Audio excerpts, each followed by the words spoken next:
Un seul titre dans l'actualité de ce soir. Aujourd'hui, 16 septembre, le Burkina Faso se souvient d'un événement douloureux qui s'est produit il y a un an jour pour jour. Il s'agit du putsch manqué du Conseil national de la démocratie avec à sa tête le général Gilbert Diendéré. Ce 16 septembre, une minute de silence a été observée sur l'ensemble du territoire et des gerbes de fleurs déposées au cimetière où reposent les 12 victimes. Pendant ce temps, les blessés se remettent tant bien que mal. Les familles des victimes, elles, attendent beaucoup de la justice burkinabé sur cette affaire. Bonsoir, merci de suivre ce journal. Commémoration de l'an 1 du putsch manqué du 16 septembre 2015, la nation burkinabé était invitée à observer une minute de silence aujourd'hui à 14 h à la mémoire des martyrs. Et cela a été fait à la présidence du Faso par le chef de l'État et le personnel. La minute de silence a été suivie de l'hymne aux morts exécutés par la garde nationale. C'est ainsi donc que les personnels civils, militaires et paramilitaires de Kossiam ont rendu hommage aux martyrs du putsch manqué. Et vous le savez déjà, les martyrs de ce putsch reposent à jamais au cimetière municipal de Gounguin à Ouagadougou. Ils sont 12 à avoir payé de leur vie pour défendre la démocratie et la liberté au Burkina Faso. Ce matin, le gouvernement était au cimetière pour leur rendre hommage. Le président de l'Assemblée nationale y était également. On voit cela avec Mathias Drabo et Tanga Kafando.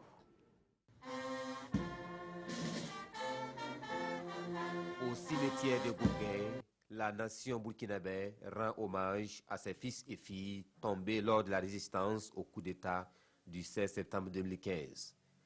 Une reconnaissance nationale aux martyrs qui se sont sacrifiés pour le retour de la démocratie au pays des hommes intègres.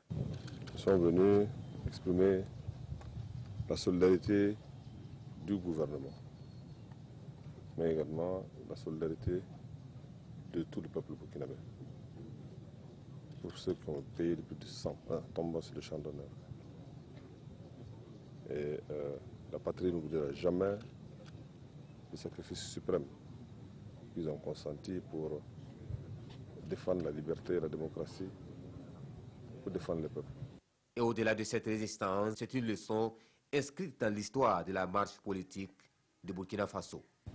Les jeunes qui sont tombés ne sont pas sortis pour tel ou tel parti politique, mais ils sont sortis pour la liberté, pour dire non au retour de la dictature du régime Blaise Compaoré. Ils ont prolongé la lutte des 30 et 31 octobre. Ils ont prolongé la lutte de notre peuple en janvier 1966. Ils ont prolongé la lutte anticoloniale de nos parents de l'Ouest en 1916.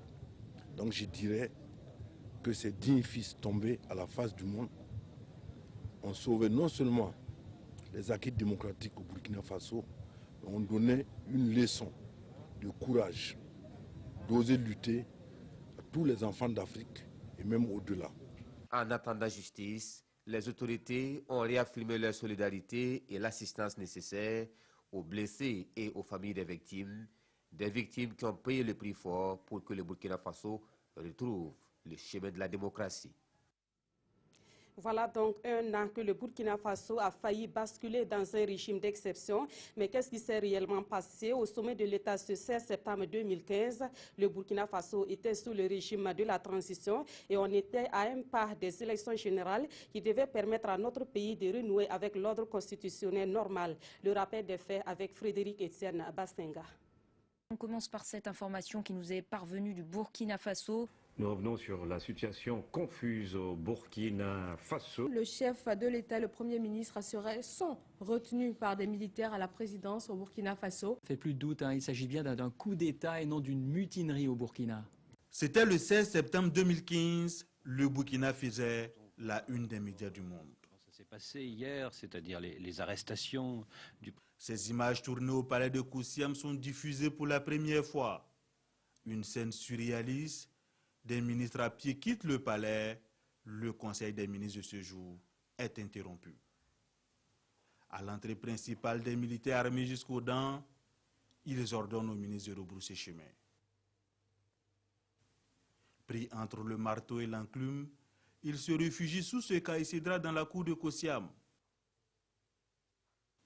Derrière le palais, Michel Kafando et son premier ministre Isaac Zida sont embarqués pour le camp Naba comme d'eux. Ils seront rejoints plus tard par René Bagoro, ministre de l'Urbanisme, et Augustin Loada, ministre de la Fonction publique. Pendant ce temps, la nouvelle se propage, la rue s'enflamme. Un regroupement d'OSC sera très vite dispersé par le RSP. Dans les rues de Ouaga, ils sèment la terreur.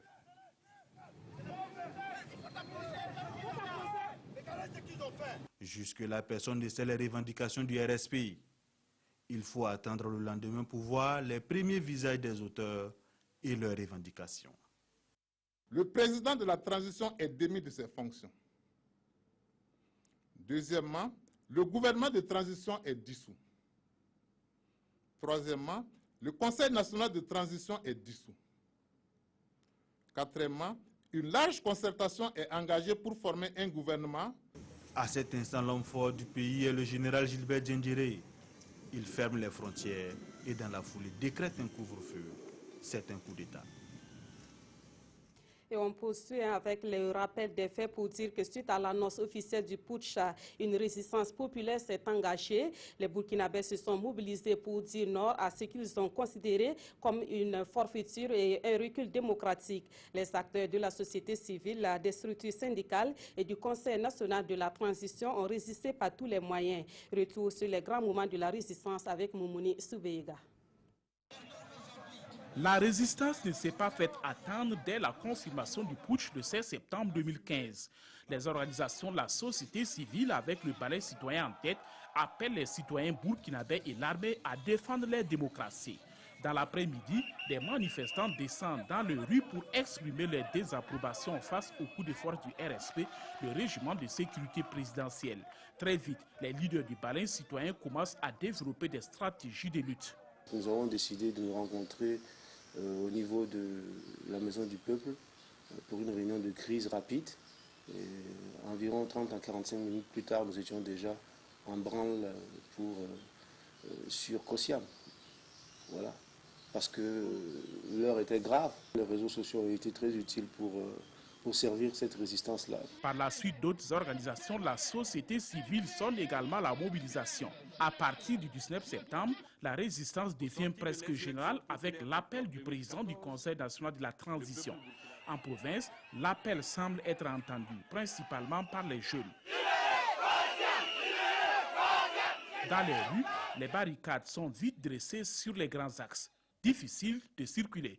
Les syndicats entrent finalement dans la danse. L'Union d'action syndicale appelle à une grève générale jusqu'à nouvel ordre et sur toute l'étendue du territoire national. La grève qui a été lancée le 16 septembre 2015 est une grève politique que nous assumons entièrement, d'autant que quand la démocratie est mise en cause, quand les libertés, quand la dignité humaine, quand les droits humains tout court sont remis en cause et qu'on évolue vers une catastrophe, il appartient à tout mouvement sérieux de se doter d'un minimum de courage et faire face à cette situation.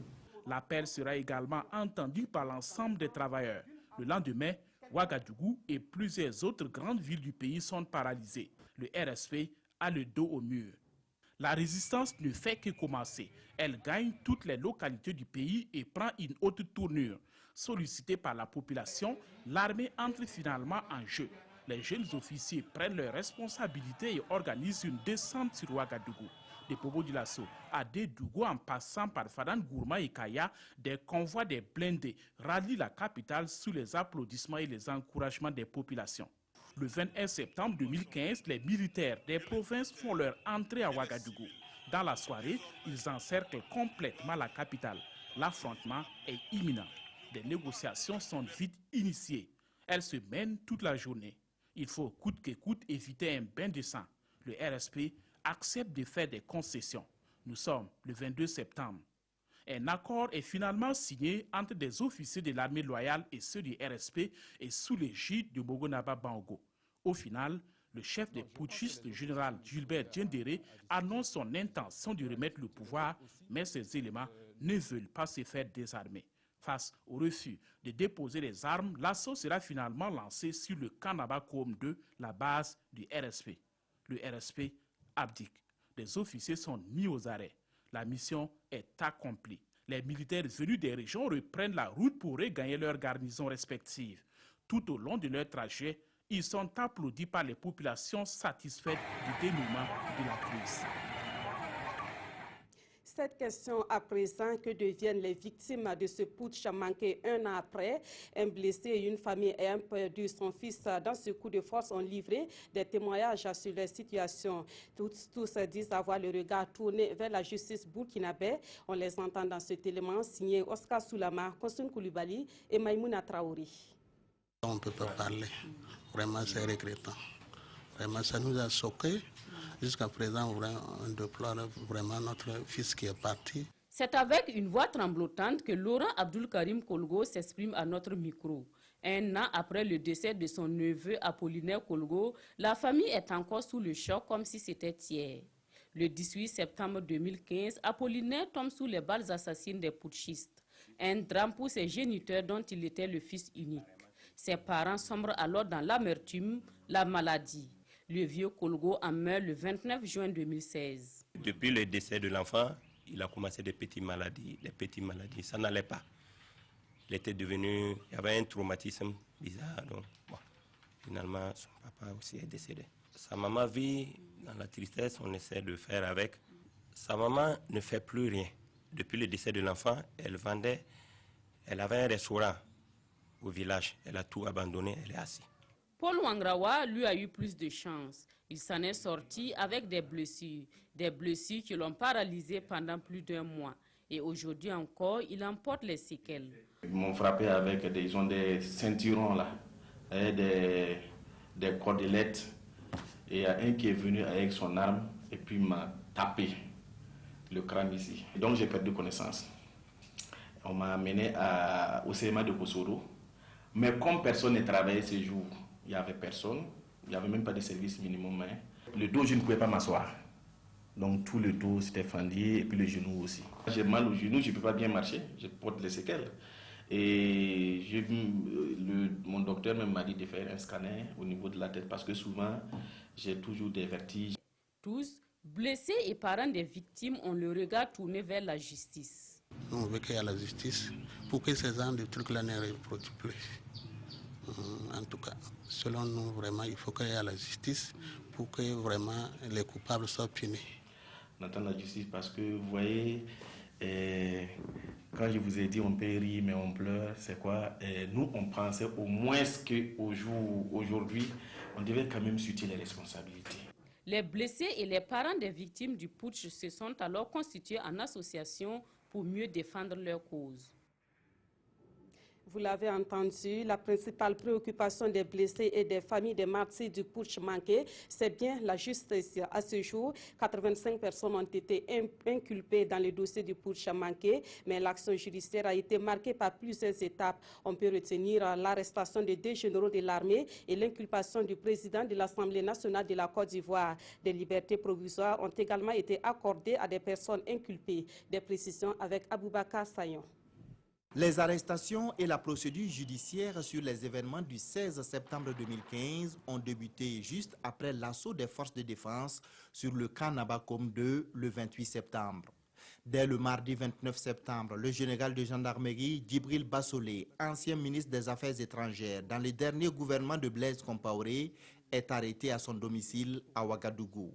Réfugié à l'Annonciature, le général Gilbert Djendjéré, ancien chef d'état-major particulier de la présidence du Faso et auteur du coup d'état manqué, est mis aux arrêts le 1er octobre. Dans la foulée, des officiers de l'ex-régiment de sécurité présidentielle RSP sont mis aux arrêts. Parmi eux, les capitaines Abdoulaye Dao, chef de sécurité rapproché du président du Faso, Houssen Zoumbri, commandant de compagnie au RSP, le colonel-major Bouraïma Kéré, chef de l'état-major particulier du président du Faso. À ces officiers s'ajoute le médecin-colonel Mamadou Bamba qui a lu les déclarations du CND, le colonel Abdul Karim Traoré, magistrat militaire, et le colonel Sidi Paré, ministre de la Sécurité sous la transition. Dans un communiqué rendu public le 3 octobre 2015, le tribunal militaire fait savoir qu'il a désormais en charge la conduite de l'instruction du dossier sur le coup d'État ouverte par le tribunal de grande instance de Ouagadougou. Le 8 janvier, sur la base d'écoutes téléphoniques supposées entre Djibril Bassolé et Guillaume Soro, la justice militaire lance un mandat d'arrêt international contre Guillaume Soro, le président de l'Assemblée nationale de Côte d'Ivoire, pour son présumé implication dans le putsch manqué. Plusieurs civils, dont des responsables politiques de l'ancienne majorité, sont également interpellés. Au nombre de ces personnes, Léonce Koné, Edi Komboyego et Herman Yameogo.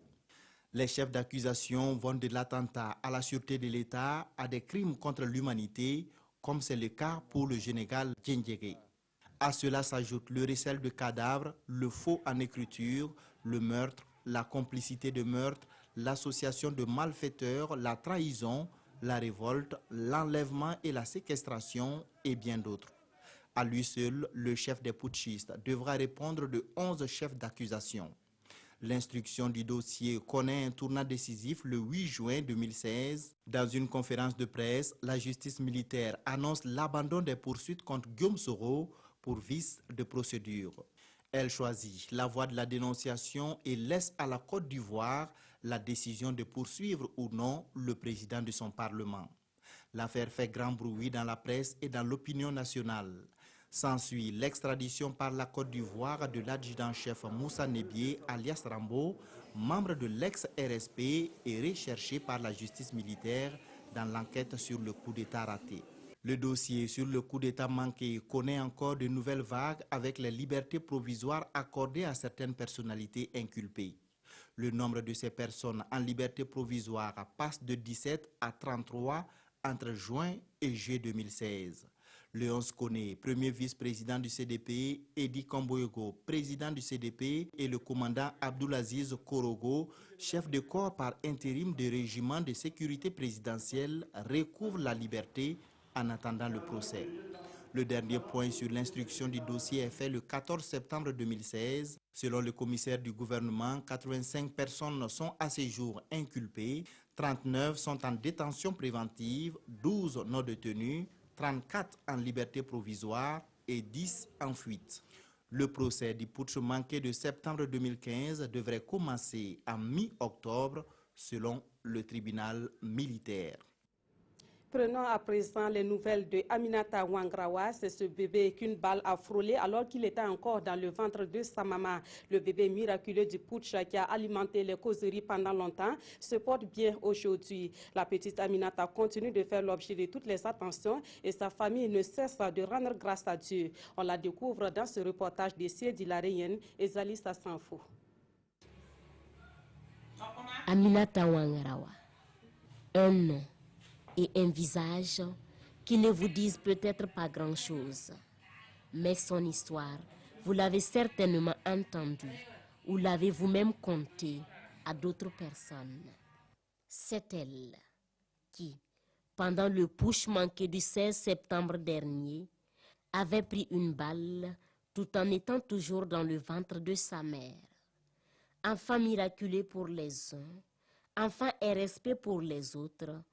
Un an après, Aminata a une vie sans histoire, semblable à toutes celles de son âge. Elle joue, goûte à tout, a de petits bobos, pleure et surtout se réfugie chez sa mère quand elle a faim ou quand elle a peur, comme aujourd'hui, troublée par l'objectif de notre caméra.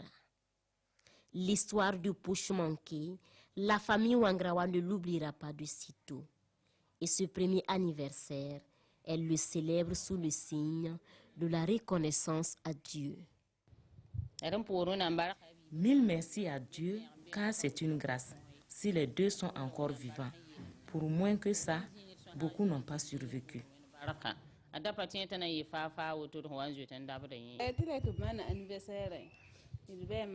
C'est une obligation de fêter son anniversaire, car on ne savait pas qu'on serait toujours là.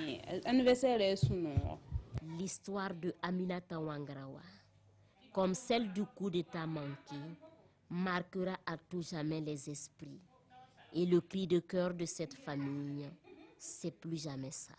Il faut que les autorités s'entendent, car c'est leur désaccord qui nous a conduits dans cette situation. Hanté par la peur que le fait de recevoir une balle à long terme peut avoir des séquelles, la famille demande de l'aide pour des examens complémentaires afin de se rassurer. Quant à Aminata, témoin vivante de l'histoire de ce putsch, il lui faudra encore des années pour comprendre sa propre histoire et de réaliser qu'elle vient de loin. Et puis, sachez que ce soir, à partir de 21h, la RTV vous propose une émission spéciale sur le putsch manqué du 16 septembre 2015 et la résistance populaire qui s'en est suivie. Invités à cette émission, des acteurs de cette résistance, mais aussi des hommes politiques et des leaders d'organisations de la société civile. Et c'est une émission du service des informations et reportages qui sera animée par Jérémy Sié Koulibaly. Nous poursuivons ce journal avec des informations brèves. On l'a appris aujourd'hui, le dernier premier ministre du régime Blaise Compaoré a été mis sous mandat de dépôt. En termes clairs, il a été arrêté et déféré à la maison d'arrêt et de correction de Ouagadougou. Luc-Adolphe Siavo avait été entendu en début de semaine par les enquêteurs. Il est poursuivi pour son rôle présumé durant l'insurrection populaire des 30 et 31 octobre 2014. Luc-Adolphe Siavo est accusé, entre autres, d'avoir signé une réquisition autorisant aux forces de défense et de sécurité l'usage de la force. Autre information en bref de sources concordantes, le mardi dernier, le ministre de la Défense, Roch-Marc Christian Kaboré, a ordonné des poursuites contre le général Yacouba Isaac Zida pour désertion en temps de paix et refus d'obtempérer. L'ex-premier ministre de la Transition, bénéficiaire d'une permission qui a expiré depuis le 19 février 2016, n'a pas encore regagné le Burkina Faso. Toute autre chose à présent, bientôt la fin du calvaire pour les usagers et les riverains du boulevard Tansoba de Ouagadougou, encore appelé la circulaire. La partie dégradée de cette voie qui va de l'échangeur de l'Est à la zone du Siao sera réhabilitée. Les travaux ont été lancés ce matin par le Premier ministre Paul Kabatseba, le reportage de Adama Guiti et Omar Zambri. Les usagers de la rocade sud-est du boulevard des Tansoba peuvent désormais pousser un ouf de soulagement, car ces nids de poules et cette flaque d'eau ne seront plus que de vieux souvenirs dans 2 mois. Et c'est le chef du gouvernement lui-même qui donne le top départ des travaux de réfection. Les gros porteurs en provenance des ports du Ghana, du Togo empruntent cette voie, sans compter donc les populations donc riveraines et les populations de Ouaga. Alors, une voie qui a déjà 28 ans d'existence, qui n'a pas connu d'entretien et qui s'est fortement dégradée. C'est pourquoi donc, le gouvernement est fidèle à sa politique donc, de construction d'infrastructures dignes de ce nom pour faciliter donc, la mobilité urbaine. Le boulevard en réfection est long d'environ 7 km et ces travaux n'ont pour but que de soulager les usagers et riverains en attendant mieux. C'est un aménagement temporaire, effectivement, et qui va permettre pour ce projet de passer le cap de une ou plusieurs saisons pluvieuses jusqu'à ce que le vrai projet de cette rocade soit entamé. La première phase du projet de réhabilitation de ce tronçon va coûter plus d'1 milliard de francs CFA. Le Premier ministre a annoncé qu'un fonds spécial routier de 20 milliards a été mis en place afin d'apporter une réponse définitive à la dégradation des routes sur le territoire national. Aujourd'hui, 16 septembre, la communauté internationale célèbre la journée de protection de la couche d'ozone. L'ozone et le climat restauré grâce à un monde uni. Voici le thème qui a été retenu pour cette célébration. Au Burkina Faso, la journée de protection de la couche d'ozone a été marquée par des activités de sensibilisation. Amadou Ilboudo, Sanoua Christine Koulibaly. Située entre 15 à 35 km dans la stratosphère, la couche d'ozone, bien qu'invisible, joue un rôle non négligeable dans l'équilibre de l'univers. C'est la partie donc de l'atmosphère qui empêche les rayons ultraviolets B qui sont très nocifs pour la santé, en ce sens qu'ils peuvent causer le cancer, la cataracte, jouer sur la photosynthèse des plantes, d'atteindre le sol. Cette couche était mise à mal il y a une trentaine d'années par l'action anthropique, notamment avec l'utilisation de certains fluides frigorigènes. Aujourd'hui, la couche d'ozone se porte mieux. Malheureusement, le climat semble payer le tribut de sa restauration. On a remplacé ces CFC, notamment par d'autres substances qui n'ont pas un grand potentiel de destruction de la couche d'ozone, les HFC, les hydrofluorocarbones, mais qui se sont révélés être par la suite des gaz à effet de serre de puissants gaz à effet de serre. Donc le défi, c'est d'arrêter de transposer le problème dans la protection, au niveau de la protection de la couche d'ozone, au niveau des changements climatiques. D'où le thème « L'ozone et le climat restauré grâce à un monde uni », thème de l'édition 2016 de la Journée internationale de la protection de la couche d'ozone. Les alternatives existent déjà sur le marché, mais ils ont d'autres défis en termes d'inflammabilité, en termes de toxicité, d'où c'est le renforcement des capacités des acteurs qui interviennent dans ce domaine pour qu'ils puissent adopter de bonnes pratiques en vue de pouvoir passer justement de ces hydrofluorocarbones aujourd'hui à d'autres alternatives qui certains sont déjà sur le marché. De ces alternatives, cette technologie. Nous proposons une solution qui n'utilise pas du tout de gaz, donc qui utilise simplement de l'eau pour faire de la fraîcheur. Nous n'avons pas de compresseur, nous n'utilisons aucun produit chimique. Et avec le climat de notre pays, nous pouvons arriver à des résultats intéressants. Des gestes à des échelles différentes, mais qui combinés, permettront de sauver et la couche d'ozone et le climat, dont la variabilité a entre autres comme corollaire les multiples inondations. Un mot sur l'actualité à l'étranger. En Syrie, on n'a pas l'impression d'être dans une trêve au regard des combats qui sont menés dans la capitale Damas. Les affrontements se poursuivent entre les rebelles et les forces gouvernementales et dans ces conditions, il est difficile d'acheminer l'aide humanitaire. Malgré la trêve officielle, de violents combats continuent de faire rage dans la périphérie de Damas. Ce vendredi, rebelles syriens et forces gouvernementales s'affrontaient notamment dans le quartier de Jobar. C'est la plus sérieuse violation du cessez-le-feu en vigueur depuis lundi soir. Outre l'arrêt des combats, l'accord préconise une livraison d'aide humanitaire aux villes assiégées, notamment à Alep. Mais sur fond de friction entre la Russie et les États-Unis, des camions de l'ONU remplis de nourriture et de médicaments restent bloqués dans un no man's land près de la frontière turque.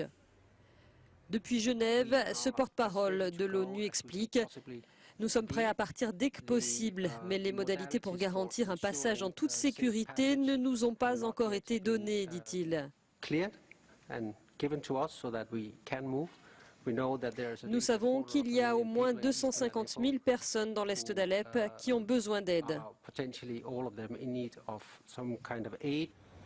Les Nations Unies attendent la démilitarisation de la route dite du Castello pour acheminer cette aide contenue dans une quarantaine de camions jusqu'au quartier rebelle de la deuxième ville du pays. Je rappelle qu'au Burkina Faso, l'actualité ce 16 septembre, c'est la commémoration du premier anniversaire du coup d'État manqué, une commémoration analysée et commentée dans la presse écrite de ce vendredi. Abdul Rasmane Zongo.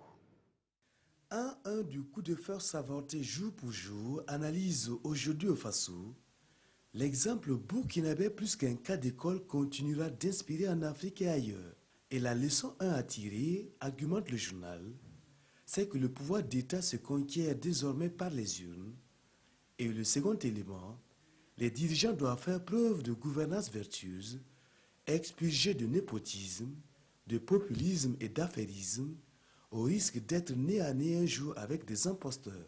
Paul Kabacheba, dans le journal étatique, lui demande aux Burkinabés de se souvenir des Burkinabés, allusion faite à ses martyrs, et de garder constante la flamme allumée de la patrie. Au même moment, des avis discordants ou divergents s'élèvent. Le MPP a été le moteur de la résistance, martèle Émile Paré dans les colonnes des éditions Le Pays. L'UPC, chez notre confrère Sidoya, réclame justice et souhaite un procès retransmis en direct à la radio et à la télé, afin que le peuple connaisse la vérité. Le MBDHB pointe du doigt la lenteur dans le traitement des dossiers et conclut en ces termes: aucune avancée judiciaire. L'Obs, pour sa part, met en exergue le contraste saisissant entre Jean-Marie portant encore les séquelles de sa mâchoire brisée par un RSP le jour du coup d'État et la miraculeuse Bouenzemwende Mamunata Zungrana ayant survécu à une balle assassine alors qu'elle était dans le ventre de sa mère. Elle est âgée aujourd'hui d'1 an et marche normalement, conclut l'Obs. Voilà qui met fin à ce journal-là. Merci de l'avoir suivi. N'oubliez pas, tout à l'heure à 21h, vous avez rendez-vous avec Jérémy Siekoulibaly et ses invités pour une émission spéciale sur le putsch manqué un an après. Très bonne soirée en compagnie de la RTB.